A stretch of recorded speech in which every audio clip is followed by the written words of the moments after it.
ஒரே ஒரு விஷயம் சொல்றேன், உட்கார்ந்துருக்கீங்க 3 மணி நேரம் 4 மணி நேரம், அது எல்லாமே உண்மை.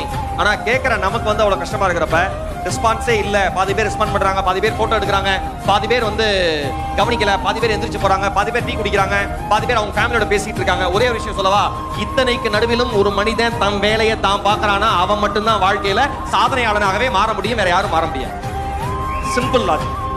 ஒரு சின்ன விஷயம், வாழ்க்கையில தொழில் செய்யற எல்லாருக்கும் சொல்றேன், உங்கள் குடும்பம் உங்களை நம்பாமல் போகலாம், உங்கள் நண்பர்கள் உங்களை நம்பாமல் போகலாம், உங்களுடன் தொழில் செய்ய வருகிறேன் என்று வந்த உங்கள் பார்ட்னர் உங்களை நம்பாமல் போகலாம், அல்லது யார் உங்கள் பிசினஸுக்கு பணம் கொடுத்தாங்களோ முதலீடு பண்ணாங்களோ அவர்கள் உங்களை நம்பாமல் போகலாம். ஆனால் ஒருபோதும் உங்கள் நம்பிக்கையை மட்டும் நீங்கள் இழந்து விடாதீர்கள். அது மட்டும்தான் உங்களை காப்பாற்றுகிற மாய சக்தி. உங்களை நீங்க நம்புங்க.